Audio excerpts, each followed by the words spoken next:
Mari angkat tangan kita sekali lagi. Yesus, Yesus. Angkat tanganmu tinggi-tinggi di hadapan Tuhan.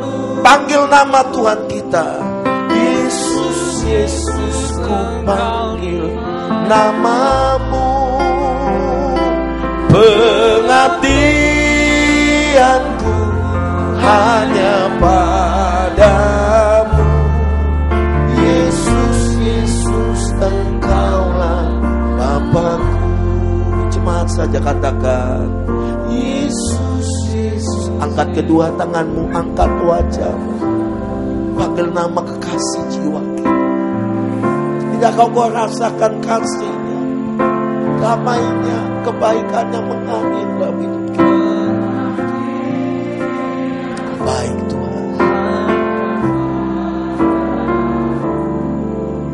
Yesus, Yesus, Engkaulah Bapakku.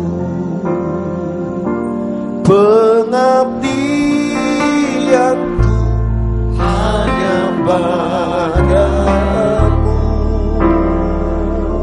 Yesus, Yesus, Engkaulah Bapakku. Suara-suara tepuk tangannya boleh meriah buat Tuhan. Lebih meriah lagi, haleluya. Sampaikan pesanmu, sampaikan firmanmu dalam nama Tuhan Yesus Kristus. Yang percaya katakan amin. Shalom. Siapa percaya bahwa Tuhan hadir tengah-tengah ibadah kita? Tepuk tangan sekali boleh meriah yang sorak-sorai bagi Yesus Tuhan. Senang sekali bersama saudara semuanya pada malam hari ini. Saya bersuka cita bahwa Tuhan telah menuntun kita sampai 6 bulan lamanya, dan hari ini tepat tanggal pertama di bulan Juli, minggu yang pertama. Saya percaya mulai hari ini adalah musim yang baru, musim berkat, musim mujizat, musim perkara-perkara ajaib Tuhan kerjakan lebih daripada semester yang lalu. Hidupmu tidak akan sama lagi, keluargamu diberkati, hidupmu dipulihkan. Tepuk tangan yang paling meriah. Yang percaya katakan amin. Yang percaya katakan amin. Saudara dikasih Tuhan, saya akan menyampaikan pesan Tuhan buat saudara semua. Kalau sudah menangkap pesan Tuhan hari ini, saya jamin mulai hari ini sampai 6 bulan ke depan, hidupmu pasti jauh lebih diberkati daripada 6 bulan yang berjalan. Yang sudah dikatakan amin. Berkat yang Tuhan sediakan itu bukan cuma berkat materi, tapi berkat yang Tuhan sediakan adalah berkat rohani, spiritual, berkat-berkat jiwani. Kalau saudara mengerti rencana Tuhan dalam hidup saudara, saudara tahu bahwa rencana Tuhan, kita ini didesain di satu makhluk ciptaan Tuhan yang tidak sama dengan ciptaan yang lain, saudara. Waktu Tuhan menciptakan alam semesta, waktu Tuhan menciptakan langit, bumi, binatang, tumbuhan, Tuhan cuma berkata, berfirman, jadilah, jadilah, jadilah. Kun fayakun, tidak ada menjadi ada. Dia berkata dengan kata-kata firman-Nya menjadi ada. Tapi manusia dia diciptakan oleh Tuhan dengan perkataannya. Tapi Tuhan harus membentuk manusia yang pertama dengan tangannya yang maha kuasa dan membentuk dari debu tanah. Tahukah saudara, detail demi detail dari hidup kita, Tuhan itu mengerti, dan Tuhan mengukir setiap kita dengan telapak tangannya. Yesaya berkata, lihatlah, aku telah melukis engkau di telapak tanganku. Yang percaya katakan amin. Artinya saudara dan saya itu didesain, diciptakan Tuhan hanya untuk kemuliaan Tuhan. Kita diciptakan untuk menjadi pribadi yang memuji, menyembah, menyenangkan hati Tuhan. Mengapa banyak orang berpikir begini? Bagaimana sih bahagia itu? Banyak orang mencari bahagia. Ada orang yang berkata bahagia itu kalau saya tidak miskin lagi. Bahagia itu waktu saya tidak lagi kekurangan. Saya punya harta yang banyak. Saya punya kekayaan yang banyak. Saya bisa beli apa dengan harta saya. Maka saya akan jadi orang yang bahagia. Makanya ada orang-orang yang memang dulunya susah. Tetapi dia karena kerja keras, karena dia usaha dengan sungguh-sungguh, jadi dia sukses, dia jadi kaya. Tapi berapa banyak orang pada puncak kariernya, pada puncak kekayaannya, dia kosong. Dan ternyata dia tidak dapatkan kebahagiaan dari kekayaannya. Ada orang mencari kekayaan waktu dia mulai terkenal. Dia populer. Tapi waktu betapa banyak kita tahu orang-orang terkenal di dunia ini. Mereka mengakhiri hidupnya dengan bunuh diri dan tragis sekali. Kenapa? Karena kepopuleran tidak membuat orang itu bahagia. Ada orang memikir kalau dia punya kedudukan yang tinggi maka dia akan bahagia. Ternyata bahagia tidak ada di tempat-tempat itu. Dan pada bagian-bagian itu. Kenapa? Karena manusia dicipta Tuhan. Bukan dengan desain. Disenangkan. Dibahagiakan. Dengan cara-cara duniawi yang ada. Tahukah saudara bahwa Tuhan mencipta dan mendesain kita. Dengan satu ciptaan yang ilahi. Setelah manusia dibentuk dari debu tanah. Maka Allah membagikan nafas hidupnya. Membagikan rohnya, men-sharingkan rohnya. Dalam bahasa Ibrani dikatakan nefes hayai. Maka Allah mengembuskan nafas hidupnya. Ruah itu, roh Allah itu masuk. Dan ternyata debu tanah itu berubah menjadi makhluk hidup. Namanya manusia. Kalau saya mau katakan buat saudara, manusia akan bisa bahagia. Cuma satu. Kalau dia menyatu dan berjumpa langsung dengan sang penciptanya. Dia punya komunikasi yang aktif. Dia punya keintiman yang luar biasa dengan penciptanya, yaitu Tuhan. Kapan kita akan bahagia? Waktu saudara sedang menyembah, memuji. Tanpa rasa hati kita bergetar. Tanpa rasa air mata mengalir. Tanpa rasa ada satu bahagia yang lebih daripada kita mendapatkan kekayaan yang begitu banyak. Sampai Daud, seorang raja yang besar, berkata, lebih baik aku tinggal di pelataran Tuhan, dalam hadirat Tuhan sepanjang hari, daripada 1000 tahun di tempat lain. Susah bayangkan, Daud berkata jauh lebih baik 1 hari dengan Tuhan, 24 jam dalam pelataran Tuhan, daripada 1000 hari di tempat lain. Artinya, Daud mau berkata, aku pernah sukses. Aku pernah jadi raja yang besar. Aku punya kekayaan yang banyak. Aku punya segala-galanya. Tetapi itu semua tidak bisa membahagiakan hidup kita. Yang bisa membahagiakan kita waktu kita berkomunikasi, beribadah, memuji, dan menyembah. Kebahagiaan yang sejati waktu roh kita bertemu dengan roh Allah. Maka air hidup itu akan mengalir. Karena Yesus berkata, aku memberikan air hidup kepadamu. Dan orang yang mendapatkan air hidup itu, dari dalam hatinya akan mengalir aliran-aliran air kehidupan. Yang percaya katakan amin. Kebahagiaan yang sesungguhnya waktu saudara dan saya sedang bersama-sama dengan Tuhan dalam penyembahan, dalam pujian, dalam ibadah. Tepuk tangannya paling meriah. Tahukah saudara, iblis tahu itu. Dan iblis selalu coba mengganggunya. Coba lihat dalam ibadah, banyak orang menganggap ibadah itu satu kewajiban. Memang ada orang tertentu kalau dia ibadah, dia mengalami kekuatan yang luar biasa. Beban yang bertonton lepas. Tadi waktu dia tidak ibadah, rasanya ada rasa bersalah. Ada rasa berdosa. Itu baik. Berarti ada kepekaan spiritual dalam saudara. Tapi tahukah saudara, Tuhan itu bukan cuma di tempat ibadah. Memang kita harus pergi ke rumah ibadah. Tapi tahukah saudara, kita harus bersama-sama dengan Tuhan dalam hadiratnya setiap saat, setiap detik. Yang percaya katakan amin. Memang Alkitab mengajarkan kita harus mendatangi pertemuan-pertemuan ibadah. Supaya kita tahu dengan waktu kita berkumpul beribadah bersama-sama, Tuhan pasti hadir tengah-tengah mereka. Dan di mana Tuhan hadir, di situ ada mujizat terjadi. Tepuk tangannya paling meriah buat Tuhan kita. Sebab itu, jangan kita anggap enteng ibadah. Ada orang kalau ibadah nggak persiapan. Memang si iblis coba mengganggu orang mau pergi ke ibadah. Ada saja gangguannya. Ada saja problema. Kalau tidak bisa anak-anak diganggu. Ya, udah baik, istri diganggu. Suami diganggu. Tetangga ganggu lagi, saudara-saudara. Atau mungkin juga tiba-tiba ada tukang ojek nyelonong, nyerempet kendaraan kita. Atau tiba-tiba ada orang buat kita emosi dan marah sebelum ibadah. Dengar baik-baik. Iblis mau berusaha menghalangi kita berjumpa dengan Tuhan. Jangan mau kalah. Saudara hari ini sudah menang. engkau akan menang terus-menerus. Karena waktu engkau cari hadirat Tuhan membuat engkau naik terbang tinggi bagai Raja Wali dalam kemuliaannya. Tepuk tangannya paling meriah buat Allah kita.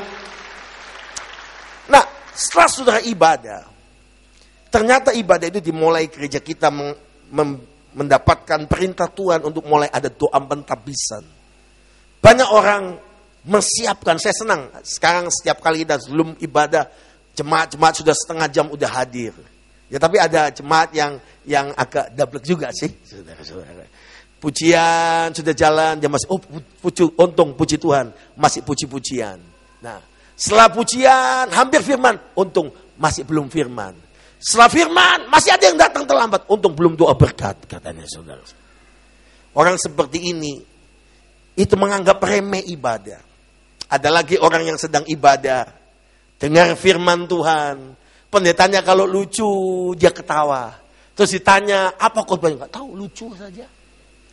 Ada khotbah pendeta serius, apalagi yang namanya biasanya yang serius-serius itu perjanjian lama.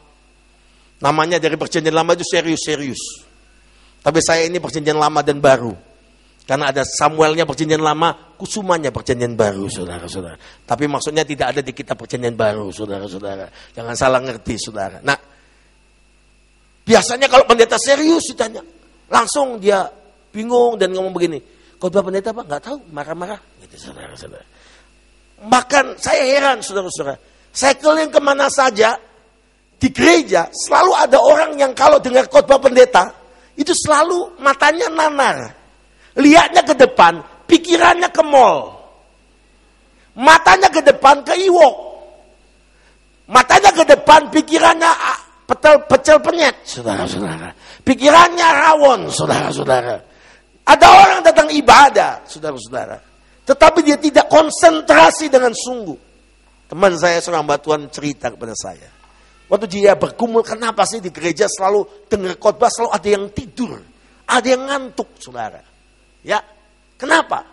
Oh, mungkin saya bersyukur, saudara-saudara, Tuhan mendengar doa banyak pendeta hari Minggu ini. Kenapa? Biasanya final Piala Eropa, final Piala Dunia, biasanya Sabtu menjelang Minggu dini hari. Dan biasanya gereja agak kurang karena banyak yang nonton. Tuhan mendengar doa pendeta-pendeta hari Minggu ini dan menggesernya nanti malam Minggu Senin. Tapi bos-bos bingung lagi karena besok banyak yang masuk setengah hari, saudara-saudara. Kira-kira menang mana, Spanyol sama Itali? Spanyol atau Itali? Yang menang adalah yang dapat medali, saudara-saudara. Mau Spanyol kah, mau Itali kah, itu bukan urusan kita. Ada orang itu, waduh, kalau nonton bola, komentarnya hebat. Coba, itu kalau yang main Ronaldo bisa ngomong, kamu yang ganti saya. Kita belum tentu bisa. Memang komentator biasanya lebih pintar, saudara-saudara, daripada pemain. Di sini nggak ada yang ngaku maksud saya, saudara-saudara. Saya itu kalau nonton bola seneng golnya saja. Selebihnya saya pusing, saudara-saudara. Heran, satu bola direbutkan 24 orang, saudara-saudara. Lari sana, lari sini, ke sana, kemari, saudara-saudara ya. Ya, yang tertawa korbannya juga, saudara-saudara. Biasanya kalau mulai begini, saudara-saudara, banyak yang mulai nggak taruhan sih, nggak taruhan. Taruhan itu judi, saudara-saudara. Cuma kadang-kadang ada yang ngomongin, ayo Italia atau Spanyol yang menang. Kalau Italia yang menang, saya pegang Italia, kamu pegang Spanyol. Kalau Italia yang menang, kamu traktir traktir makan saya, saudara-saudara ya. Kalau Spanyol yang menang, kamu bayarin saya, sama saja, saudara-saudara. Kalau menang dia nyirik, saudara-saudara ya. Kayaknya bagus, nggak judi lagi, tapi itu sebetulnya sama taruhan, saudara-saudara. Anak Tuhan nggak boleh gitu, nggak ada yang amin, saudara. Nggak ada yang amin. Pak, kita nggak taruhan, cuma menitipkan uang. Itu salah juga, saudara. Sore ini saya mau ajak saudara, memang kan ya minggu-minggu ini memang nanti malam itu Itali, Spanyol, nanti minggu depan itu penentuan lagi Sean atau Regina ya. Ya. Hah? Sean atau apa? Regina, saudara. Minggu depannya lagi tanggal 11 Juli Pausi Wibowo atau Jokowi, saudara-saudara. Memang hidup itu pilihan, saudara. Kadang kita harus dihadapkan berkat atau kutuk, saudara. Saya minggu lalu pelayanan ke Jakarta, orang di gereja-gereja sana ribut. Ayo Pak, kita dukung Jokowi. Wah, begini. Saya ngomong, biarinlah, mau siapa yang menang, nanti yang dilantik jadi gubernur itu yang menang. Saya ngomong gitu, saudara. Banyak orang terlalu pusing, A, B, C, D, E, F, G, H, I, J, E, F, G. Pusing 7 keliling, akhirnya tidak dapat apa-apa. Kita anak Tuhan jangan terpengaruh apa kata dunia. Kita anak Tuhan terpengaruh apa yang firman Tuhan katakan. Maka hidupmu pasti berhasil dan diberkati oleh. Tepuk tangannya paling meriah buat Tuhan kita.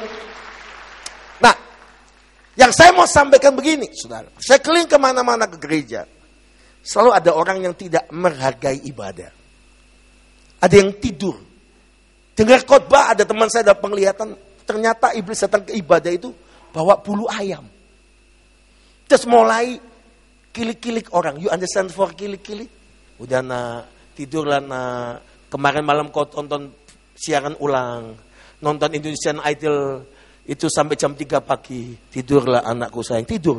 Bunyi lagi. Tapi yang hebat, waktu dia tidur, saudara-saudara. Pendeta selesai khotbah. Amin. Dia bangun. Nggak ada yang kelewatan. Waktu dia lihat, kenapa? Ini hal apa yang terjadi? Dia dapat penglihatan.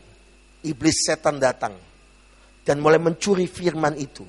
Mencuri kebenaran. Karena iblis sebetulnya tahu. Setan sebetulnya tahu. Waktu kita sedang memuji, menyembah, beribadah kepada Tuhan sungguh-sungguh. Ibadah yang kau lakukan tidak pernah biasa. Ibadah yang kau lakukan besar kuasanya. Berguna baik untuk hidup ini maupun hidup yang akan datang. Penuh kuasa, penuh kemuliaan, penuh mujizat. Tepuk tangannya balik meriah. Mari kita buka Alkitab kita. Kita baca 1 Timotius pasal 4. Ayat yang ke-18. 1 Timotius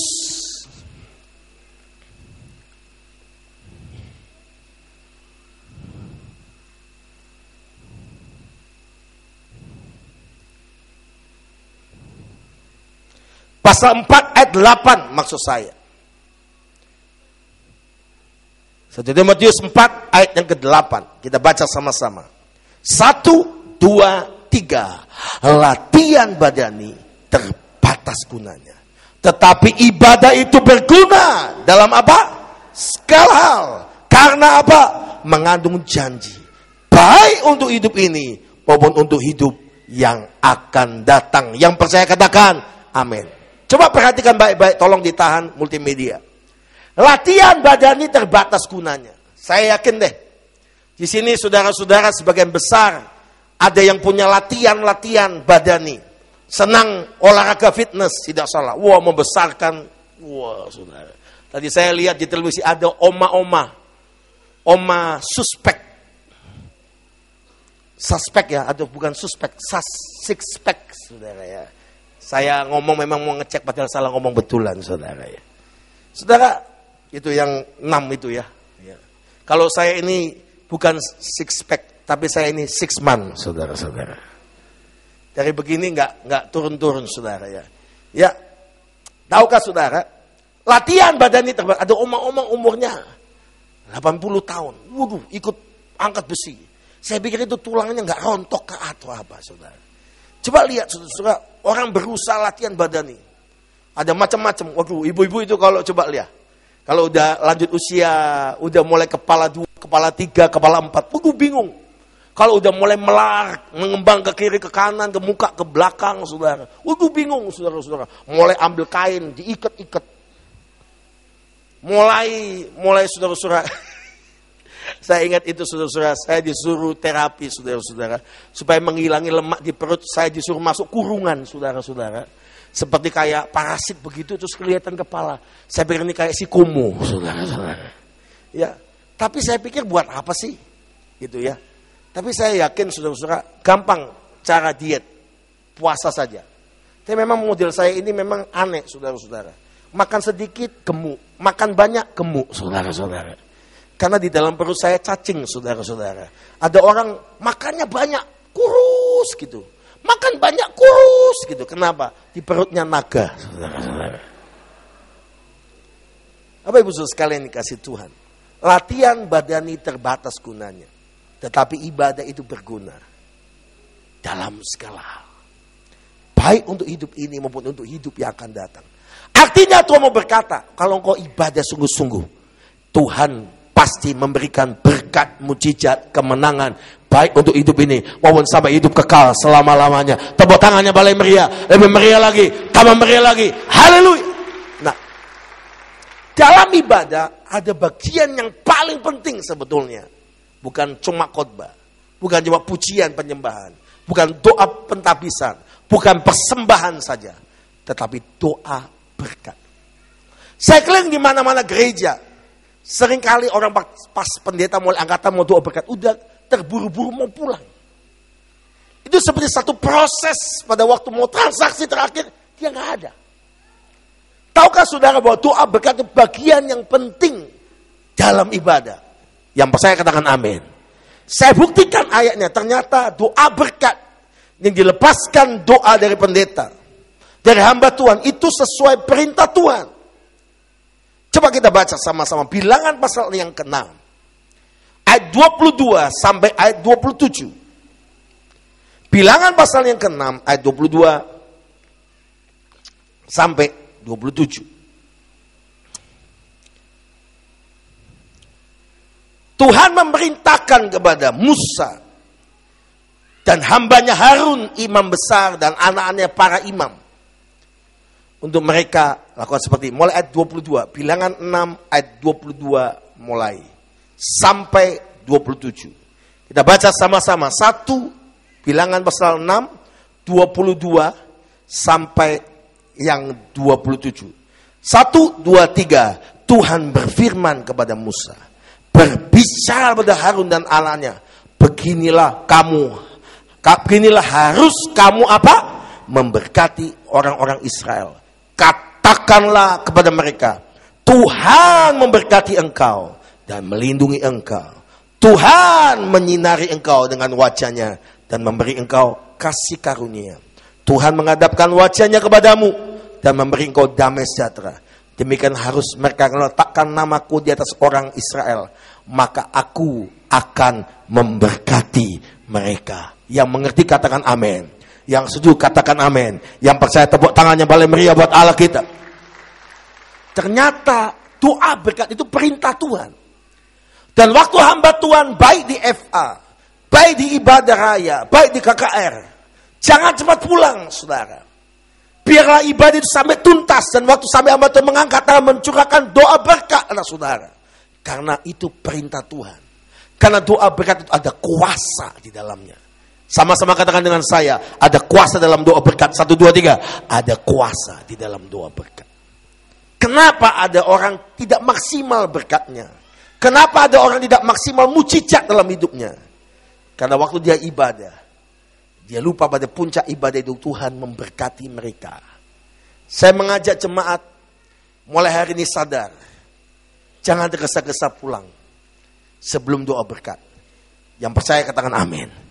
Supaya berkatmu tidak biasa-biasa. Tapi berkatmu itu berkat yang luar biasa. Bukan berkat yang 1 hari, 2 hari, 3 hari, sebulan. Tapi berkat yang terus menerus. Ada 4 hal yang Tuhan curahkan ketika doa berkat dilepaskan. Yang pertama dari Bilangan pasal yang ke-6 tadi, ayat yang ke-23.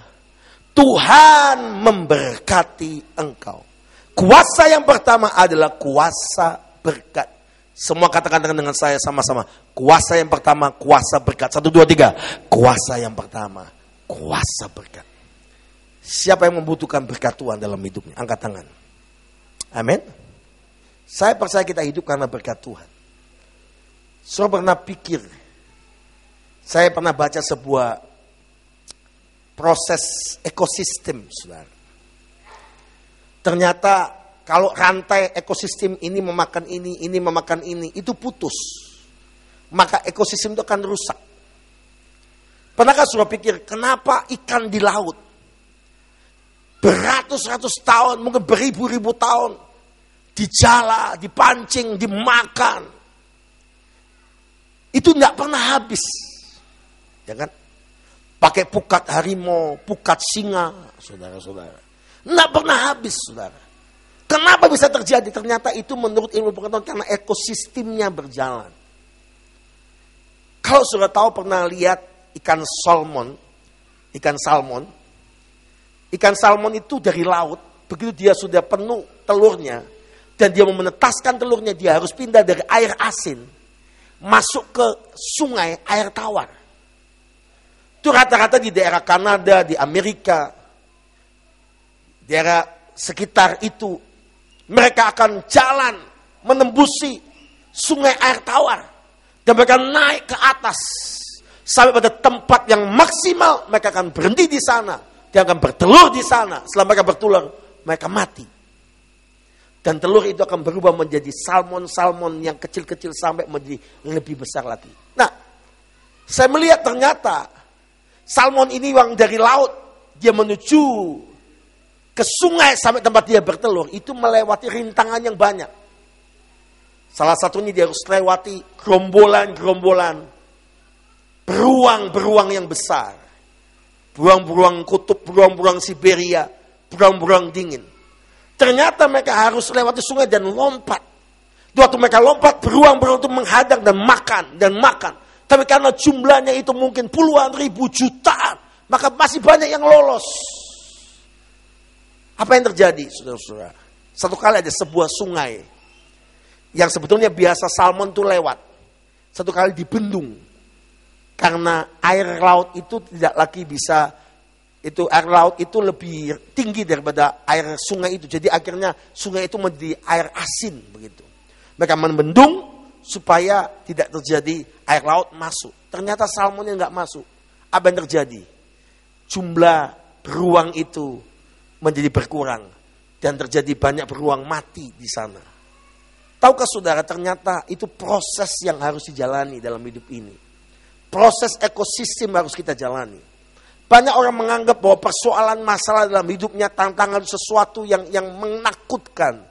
Sesuatu yang kayaknya Tuhan itu tidak sayang sama dia. Kayaknya Tuhan itu tidak mengasihi dia. Saudara, tahukah saudara, waktu kita harus menghadapi persoalan masalah, sebetulnya Tuhan sedang melatih hidup kita untuk lebih mengharapkan Tuhan. Untuk lebih mengandalkan mujizat Tuhan. Jangan takut masalah yang kau alami. Pasti ada jalan keluarnya. Pasti ada mujizatnya. Jangan besar masalahmu, percayalah mujizatnya makin besar. Dan tambah besar. Dan sangat besar. Tepuk tangannya balai meriah buat Tuhan. Yang percaya katakan amin. Yang percaya katakan amin. Yang luar biasa saudara. Dalam hidup ini kita membutuhkan berkat Tuhan. Saya pernah baca sebuah artikel. Seseorang dari usia lahir sampai 40 tahun. Dihitung berapa banyak dia 40 tahun dalam hidupnya itu makan daging sapi itu berapa banyak. Makan daging ayam itu berapa banyak. Makan telur berapa banyak.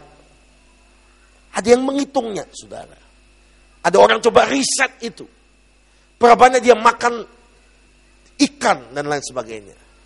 Artikel saya baca dan saya cukup ketawa geli. Kenapa? Orang dari umur 0 lahir, kemudian dia sampai usia 40 tahun. Ternyata kalau dia rata-rata satu hari makan daging 100 gram, maka dia umur 40 tahun, dia telah memakan sapi sebanyak 15 ekor. Tahukah saudara? Sapinya nggak pernah habis. Penduduknya bertambah, sapinya lebih banyak beranak, saudara-saudara. Ayam itu lebih mengerikan lagi. Orang dari umur 0 sampai 40 tahun, lahir, perocot, makan ayam. Ya kan? Orang tuh lahir makan ayam. Tidak percaya? Meskipun tidak ayam langsung, tidak ada anak lain, paha, gitu saudara-saudara, nggak ada. Ya kan di tim, ada yang sereal, macam-macam lah gitu saudara-saudara. Dihitung saudara-saudara, maka sampai dia usia 40 tahun, dia pemakan ayam sebanyak 11.115 ekor. Jadi ternyata Tuhan itu maha kaya. Enggak ada yang amin. Coba lihat, di dunia ini ada 6 miliar penduduk dunia. Setiap hari Tuhan menyediakan berapa puluh ratus miliar ayam. Tuhan kita Tuhan yang maha kaya dan maha dahsyat. Itu baru ayam, belum telur. Ada seorang ilmuwan mengukur dan menghitung. Orang umur 0 sampai 40 tahun. Dia ternyata memakan telur sepanjang hidupnya. Itu yang normal. Kecuali jenis saya yang tangkinya agak besar, saudara-saudara.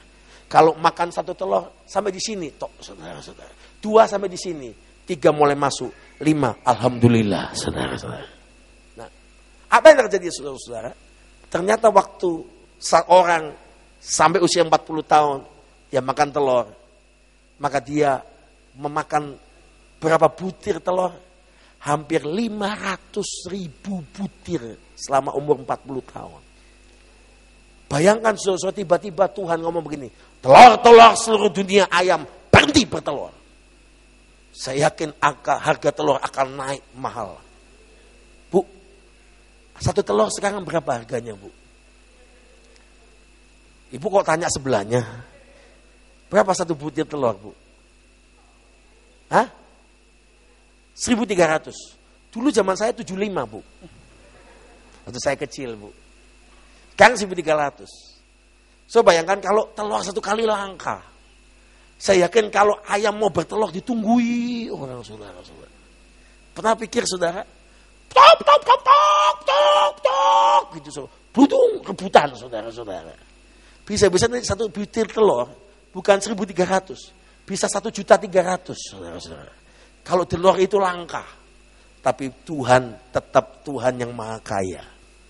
Lu gak ada yang amin. Ada orang terlalu sombong. Dan mulai berkata, saya gak butuh Tuhan. Saya gak butuh Tuhan. Loh, dia lupa kalau oksigen yang dihirup itu karena berkat Tuhan. Tubuh yang sehat ini berkat Tuhan. Yang percaya katakan amin. Gak percaya saudara. Sebulan setengah yang lalu, sepupu saya datang dari Surabaya. Hari Sabtu itu, minggunya saya harus khotbah. Ya setelah lihat gereja saya antar, dia ingin naik ke balkon. Saya lewat tangga sebelah kiri di sana. Saya itu sudah lewat tangga itu ratusan kali, mungkin berapa ribu kali nggak tahu. Tapi hari Minggu Sabtu sore itu, saya itu turun tangga, ngantar mereka sambil ngobrol. Ini biasa, tangga yang biasa saya lewati. Tiba-tiba saya bisa salah langkah. Bahasa Ibrani Surabaya kecekluk, saudara-saudara. Terkesleo itu apa ya, saudara-saudara? Saya terkilir, saudara. Terkilir bunyi, krak, begitu saudara. Nah, kan saya dulu pernah belajar bela diri juga lumayan. Kalau krak, biasanya saya tarik, krak, saudara-saudara. Ya, krak, saya tarik, krak. Tapi ternyata sakit, saudara, nyeri. Waduh, seusia begini kalau udah krak gitu kan agak bahaya, saudara-saudara. Kalau masih muda, masih bisa tumbuh lagi, saudara-saudara. Kalau udah lanjut usia kan lain, saudara. Krak, perlu dipen, perlu macam-macam. Krak, begitu, saya tarik, krak, gitu, saudara. Tapi kok jalan saya pincang, terus bengkak biru, saudara-saudara. Akhirnya saya antar dia pulang, saya sampai rumah, saya ngomong saja, mah bengkak. Istri yang baik memijat suaminya. Oh, amin. Bapak kalau kakinya bengkak, istrinya mijat, atau kakak neta, tak kasih tahu. Sudah sakit diomelin lagi, saudara-saudara. Di sini tidak ada yang gitu, tidak ada yang mengaku, maksud saya, saudara. Ya, saya mijitin saya pijat sendiri, saya panggil tukang urut saya, tambah bengkak. Saya persiapan khotbah tambah bengkak. Saya pikir Tuhan, besok saya khotbah naik ke mimbar kakiku kayak kaki gajah, gimana Tuhan? Saudara tahu apa yang terjadi? Saya akhirnya sampai 12:30 saya capek, kok tambah bengkak. Lagi persiapan, saya kaki makin bengkak.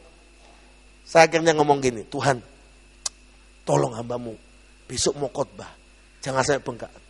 Tuhan jawab begini, dari tadi kau berusaha sendiri, kau gak pernah minta kuasaku. Oh iya, kaget. Kadang-kadang kita ngomong gini, Tuhan, kamu terlalu sibuk, saya gak mau repotin. Keceluk bagian saya. Tuhan gak usah ikut campur, saudara-saudara. Ternyata keliru. Akhirnya saya minta ampun sama Tuhan, saya tumpang tangan, saya doain, saya tarik sana, tarik sini, tambah bengkak, saudara-saudara. Saya tumpang dalam nama Yesus, tambah bengkak. Saking bengkaknya dan saking capeknya, 2:30 saya tertidur. Saudara-saudara. Waktu saya tertidur 2:30, saya ini biasa punya jam tubuh. Jam 5 paling lambat setengah 6 saya udah bangun. Biar di mana saja saya bangun. Ada orang kalau tidurnya terlambat, bangunnya pun terlambat. Jenis bangsawan, bangsa netangiawan, saudara-saudara. Akhirnya saudara-saudara saya setengah 6 saya terbangun. Saya terbangun, saya ingat, wah saya harus persiapan, saya harus doa. Saya lupa kalau kaki saya ini terkilir. Kaki saya itu bengkak, setengah 3 saya tertidur masih bengkak. Masih bengkak biru, saudara-saudara. Saya udah lupa, saya langsung bangun, saya langsung aktivitas saya gosok gigi, saya berdoa, saya menyembah, saya persiapkan diri saya langsung persiapkan jam setengah 6.15 saya selesai, saya persiapan, setengah 7 saya persiapan, jam 7 saya harus jalan dari rumah. Saya lupa kalau kaki saya itu terkilir. Saya lupa kalau kaki saya bengkak malam itu, saudara-saudara. Menjelang sampai pagi, sampai setengah 3. Lalu saya aktivitas, terus saya naik mimbar, saya khotbah. Udah mimbar khotbah, kan saya kemarin bengkak. Kok kakiku balik lagi ya? Ternyata waktu kita berdoa kepada Tuhan, Tuhan itu setia. Dilakukan mujizat bukan hal-hal yang besar. Dari hal-hal yang kecil sampai hal yang besar. Dia Tuhan yang bertanggung jawab dan mujizatnya masih berlangsung. Tepuk tangannya paling meriah. Kuasa doa berkat yang pertama adalah kuasa berkat. Semua katakan dengan saya, kuasa berkat. 1, 2, 3. Kuasa berkat. Amsal 10 ayat 22. Kita baca sama-sama. Amsal 10 ayat 22. Berkat Tuhanlah yang menjadikan kaya. Susah payah tidak akan menambahinya. Saya pernah ketemu orang ngomong begini, Pak, saya pernah ditipu orang, hutang gak bayar. Berapa? 500.000. Ada orang nipu gak bayar 2 juta. Ada orang gak bayar 5 juta. Ada orang gak bayar 100 juta. Ada orang gak bayar 1 miliar. Beberapa bulan yang lalu saya ketemu orang, waktu saya pelayanan di Jakarta. Orang itu encik-encik, saudara. Dan dia datang pada saya dengan sungguh. Dia stres berat. Karena dia usianya udah 60 lebih. 41 tahun dia kumpulkan hartanya. Dia susah payah. Dan dia ditipu oleh rekan bisnisnya. Tidak banyak, cuma 240 miliar. Dia nangis sama saya dan berkata begini. Saya waktu dengar 240 miliar. Itu kalau dibelikan itu sebuah, saudara-saudara. Tapi berapa banyak? 240 miliar. Dan istrinya, anaknya ngomong, betul Pak. Papa ini pekerja keras. Dia susah payah makan bubur. Supaya sampai 41 tahun dia pikir kalau dia udah punya kekayaan yang banyak. Dan dia bisa kumpulkan yang banyak. Maka dia bisa tenang masa tuanya. Ternyata, saudara, waktu dia mengharapkan kekayaannya, 240 miliar ditipu orang. Lenyap yang 41 tahun dia kumpulkan. Saudara, ternyata di dunia tidak ada sesuatu yang abadi. Hidup kita bisa abadi kalau hidup kita mempunyai Yesus dalam hidup kita. Itu harta yang abadi. Dan untuk saya doakan, tiba-tiba Tuhan ngomong begini, Cek, mau diberkati Tuhan lagi? Mau. Ampuni orang yang tipu kamu. Apa? Pendeta gak tahu 240 miliar pendeta. 41 tahun saya kumpulkan pendeta. Iya. Saya jawab begini, iya Cek. Gitu, saudara-saudara, dia nada tinggi terus. Saya bacakan ayat, gak mungkin Pak. Orang yang nipu saya itu kurang. Gitu, saudara-saudara. Saya gak bisa ampuni dia. Terus Tuhan cek gimana? Biar dia kesambet geledek. Katanya saudara-saudara. Terus dijawab, enggak Pak, tambah kaya dia. Katanya saudara-saudara. Ternyata Alkitab mengajarkan, ampuni orang berbuat jahat kepadamu. Ampuni orang berbuat salah. Saya tanya Encik, kalau Encik jengkel, sakit, iya sekarang ini saya udah sakit-sakitan, keluar masuk rumah sakit. Saya gak bisa tagih. Saya percaya saja, habis itu semuanya. Ternyata saya harus mengampuni ya. Untuk saya tuntun dia doa untuk mengampuni orang yang tipu dia. Beratnya luar biasa. Namanya itu dieja kata demi kata. Itu beratnya luar biasa. Karena tiap kata mengandung 10 miliar, saudara-saudara. Karena namanya 24 huruf, saudara-saudara. Saudara kan dikasih Tuhan. Begitu dia bisa lepaskan pengampunan. Saya lihat beban yang bertonton lepas. Dan waktu dia bisa ampuni, dia kontak saya terus dan kasih berita. Puji Tuhan Pak. Sekarang saya tahu, kalau saya bisa mengampuni, Tuhan kembalikan berkat-berkat yang lain. Dan sekarang Tuhan mulai berkati saya lebih baik lagi, makin baik lagi, dan sangat baik. Tepuk tangannya paling meriah buat Allah kita. Tepuk tangan lebih meriah lagi. Haleluya. Berkat yang kedua, dari Bilangan pasal yang ke-6 ayat 23, Tuhan melindungi aku. Mari kita baca Mazmur 121 ayat 3 sampai ayat yang ke-8. Mazmur 121 ayat 3 sampai ayat yang ke-8. Ia takkan membiarkan kakimu goyah, penjagamu tidak akan terlelap. Sesungguhnya dia akan terlelap, tidak tertidur penjaga Israel. Tuhanlah penjagamu, Tuhanlah naunganmu, sebelah tangan kananmu. Matahari tidak menyakiti engkau pada waktu siang, atau bulan pada waktu malam. Tuhan menjaga engkau terhadap kecelakaan. Ia menjaga nyawamu. Tuhan menjaga keluar masukmu dari sekarang sampai selama-lamanya. Tuhan berjanji kuasa doa berkat, bukan cuma kuasa berkat, tapi kuasa perlindungan. Tuhan pasti melindungi kekayaan kita, bisnis, keluarga, nyawa kita. Dijaga Tuhan 24 jam setiap hari.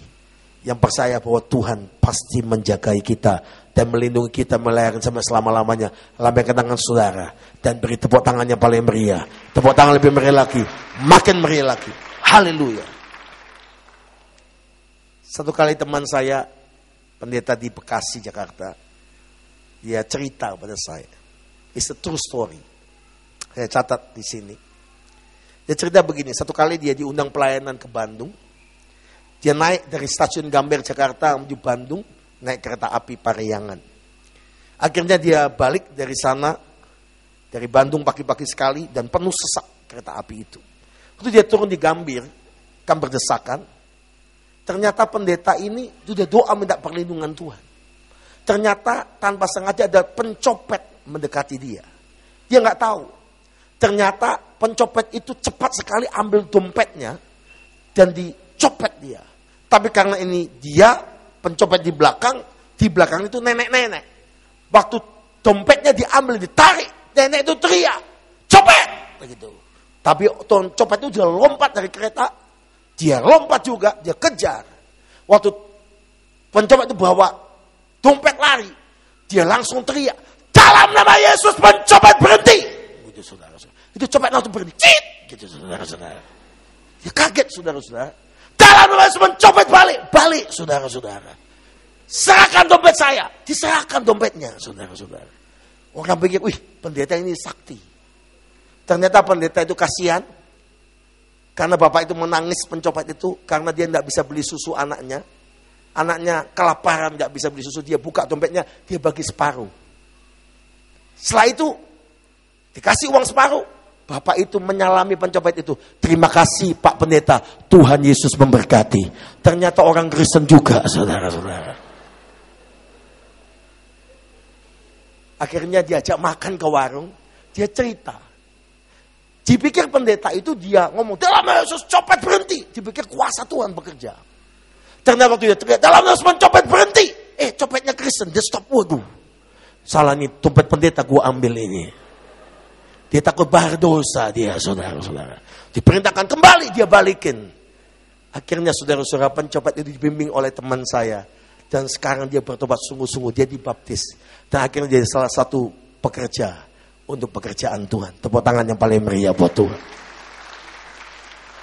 Kadang-kadang kita nggak ngerti. Diizinkan itu pasti ada rencana Tuhan yang luar biasa. Yang percaya katakan amin. Yang ketiga, yaitu kuasa kasih karunia. Dikatakan pada Bilangan pasal ke-6 tadi, Tuhan memberkati engkau, Tuhan melindungi engkau. Ayat 20 yang keempat. Tuhan menyinari engkau dengan wajahnya dan memberi engkau kasih karunia. Ayat 25. Tuhan menghadapkan wajahnya kepada memberi engkau damai sejahtera. Kuasa yang ketiga, kuasa kasih karunia. Semua katakan sama-sama. Kuasa kasih karunia. 1, 2, 3. Kuasa kasih karunia. Yang keempat adalah kuasa damai sejahtera. Semua katakan sama-sama. Kuasa damai sejahtera. 1, 2, 3. Kuasa damai sejahtera. Tahukah saudara bahwa Tuhan itu memberi damai sejahtera itu lebih daripada apapun. Siapa yang setuju dengan saya? Tuhan, saya butuh damai sejahtera-Mu dalam keluarga dan hidup saya. Angkat tanganmu tinggi-tinggi. Ini penting. Jangan sekali orang yang berdoa untuk damai sejahtera dalam keluarganya. Buat apa saudara punya kekayaan banyak, buat apa saudara punya harta yang banyak, tapi rumah tangganya gak pernah damai. Cekcok melulu, ribut melulu. Capek saudara. Ya kan? Memang sih, kadang-kadang harusnya, kan saya nulis dan sampaikan khotbah awal bulan lalu dan nulis di Star Magazine majalah kita, kedewasaan karakter dalam Kristus. Baca saudara-saudara. Ternyata harusnya kita makin tambah usia, kita makin karakter kita makin dewasa. Yang mengerti katakan amin. Tapi coba lihat, waktu masih pacaran. Coba bapak-bapak waktu pacaran dulu. Waduh, rayunya gombal munggio. Wah, rayunya hebat. Begitu udah nikah, saudara. Waduh, aslinya keluar. Keras, kasar, galak. Diajak ngomong sama istrinya, Pak, gimana kabar? Saudara-saudara. Banyak makan RW dia, saudara-saudara. Wanita itu nggak bisa dikasar, bapak-bapak. Wanita itu senang disayang, dipuji, dibelai. Betul ibu-ibu? Nah, itu dengarlah suara kaum wanita, saudara. Nggak bisa dikasar. Perlu ngomongnya itu santun. Coba nggak percaya, bangun pagi, setelah habis doa, cium pipi kiri, cium pipi kanan istrinya, keningnya, ngomongin, sayang, I love you. Kamu tambah cantik saja. Masa. Wanita itu kalau dipuji, masa. Tapi hatinya nyanyi, more, gitu saudara. Ya kan? Ada suami itu heran saya. Kalau manggil istrinya nggak bisa romantis. Buat apa Pak romantis? Loh, kalau seorang nggak romantis, bagaimana bisa romantis sama Tuhan? Romantis sama istri ini penting, saudara. Yang kelihatan aja kita nggak bisa mengasihi. Apalagi Tuhan yang nggak kelihatan. Ya kan? Mesti ngomongnya romantis lah istri. Dipujilah, merpatiku, kekasihku. Ya kan? Mawarku, bungaku. Kalau nggak hafal, memuji istrinya, beli dulu kamus. Semua bunga-bungahan, saudara-saudara. Sebutkan bunga sedap malam, saudara-saudara. Ya. Semuanya. Dipuji. Panggillah istri sayang, kekasihku. Sama Pak Tambu Bolon itu. Ya. Sudah tua, rambut tambah tua, tambah keriting, saudara-saudara. Tapi dia kan puji istrinya terus. Sayangku. Waduh. Itu istri kalau dipanggil sayang, saudara. Apalagi digenggam tangannya. Aduh. Gitu, saudara. Pak, macam-macam sudah tua. Dulu waktu masih pacaran dipegang. Konsep. Sekarang biar dipegang, diremes. Nggak kerasa apa-apa, Pak. Itu solowat, saudara-saudara. Sudah lihat, cobalah wanita itu senang dipuji. Panggil sayang, panggil kekasihku. Jangan panggil namanya. Lan. Anaknya jawab, Landa. Gitu, saudara-saudara. Ya panggil sayang gitu. Suami itu senang bukan dipuji. Suami itu senang dibanggakan. Suami itu kalau dia mau begini, Pak, aku bangga loh punya suami seperti kamu. Kamu itu suami yang baik, yang setia. Suami itu langsung, perlu apa? Ya kan? Jangan begini, Pak, kamu itu sekendut jelek lagi, Pak. Kalau tidur ngorok lagi, saudara-saudara. Saya dengar satu kali ada jemaat datang. Ibu-ibu ngomong begini, Pak Pendeta, gimana ya caranya? Dengan serius dia ngomong. Kenapa? Suami saya itu, Pak, kalau tidur malam, Pak, ribut. Kan bapak kan tahu, wanita semakin tambah usia, telinganya tambah sensitif. Pak, kalau tidur itu bunyi, Pak, ribut. Itu tergantung gensetnya berapa PK. Bunyinya itu panjang. Gitu, saudara-saudara. Saya nggak bisa tidur, Pak. Yang tertawa pelaku dan korban. Tahukah saudara? Terus ya mengeluh saya dengerin aja sama istri. Terus saya ngomong gini, Bu, ini kayaknya saya ngomong bercanda, tapi masuk rupanya.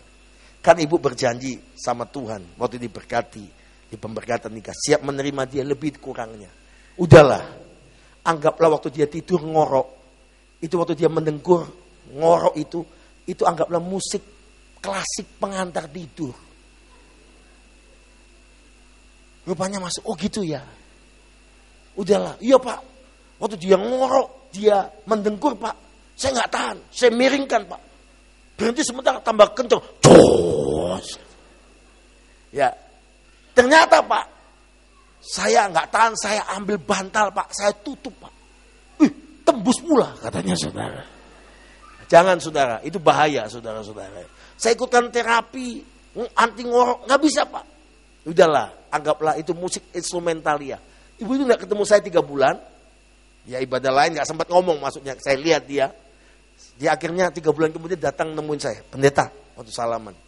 Betul Pak Samuel.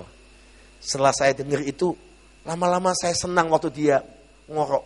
Saya waktu nggak bisa tidur waktu dia mendengkur, saya dengar pesan Pak Gembala. Anggaplah musik pengantar tidur. Lama-lama saya nikmati Pak. Halunannya ku nikmati. Naik turunnya memang saudara-saudara. Ngorok itu ternyata dia satu jenis nada dasar. Ternyata macam-macam nada dasar tergantung kuncinya. Ada cres minor, ada A minor, ada jet minor, saudara-saudara. Saya pernah tidur pertemuan pendeta-pendeta, saudara-saudara. Satu kamar 10 orang, saudara-saudara. Waduh, minta ampun. Itu saudara kalau pendeta tidur, waduh, ngoroknya macam-macam, saudara. Ada yang sweet, itu saudara. Itu masih oke. Ada kayak itu AC window rusak.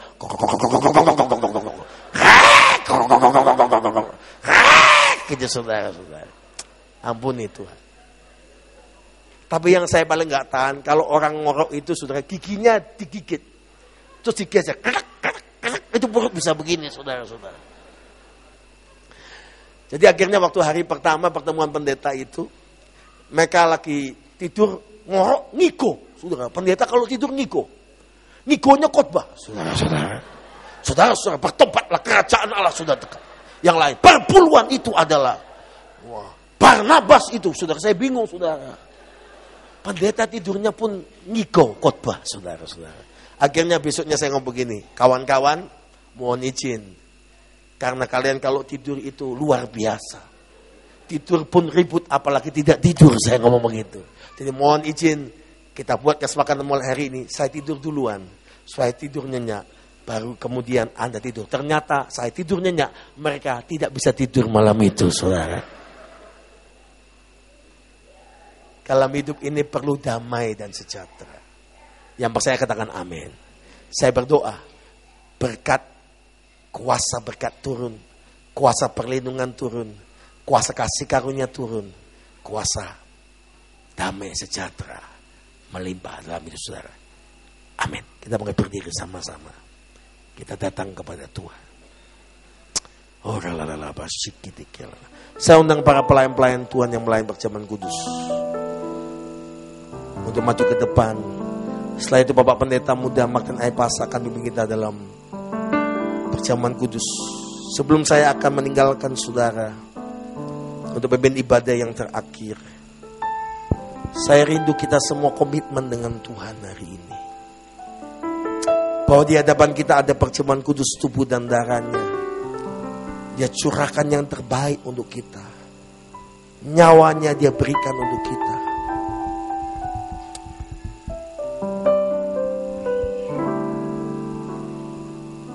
Jesus. Angkat kedua tanganmu tinggi-tinggi. Saya undang para pelayan-pelayan Tuhan yang melayani perjamuan kudus. Siapa di antara saudara mau mengakui di hadapan Tuhan, Tuhan ampuni saya. Kalau selama ini saya ibadah tidak sungguh-sungguh dengan Engkau. Saya mau komitmen mulai hari ini, saya mau sadar dan mau beribadah lebih sungguh-sungguh lagi. Angkat kedua tanganmu, angkat wajahmu.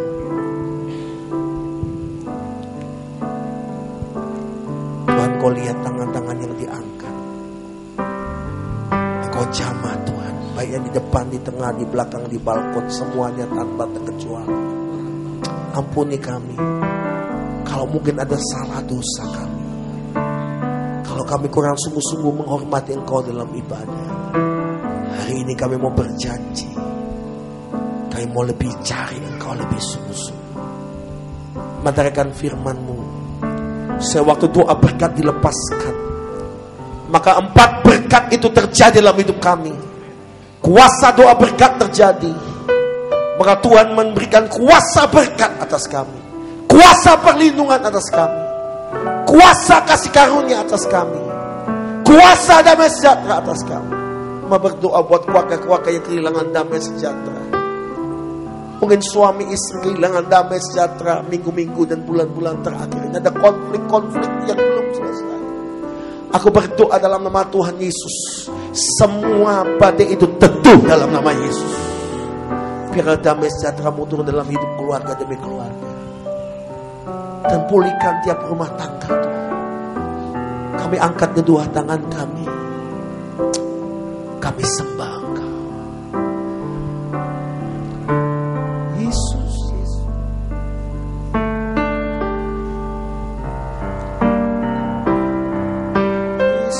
Yesus, Yesus, ku berseru.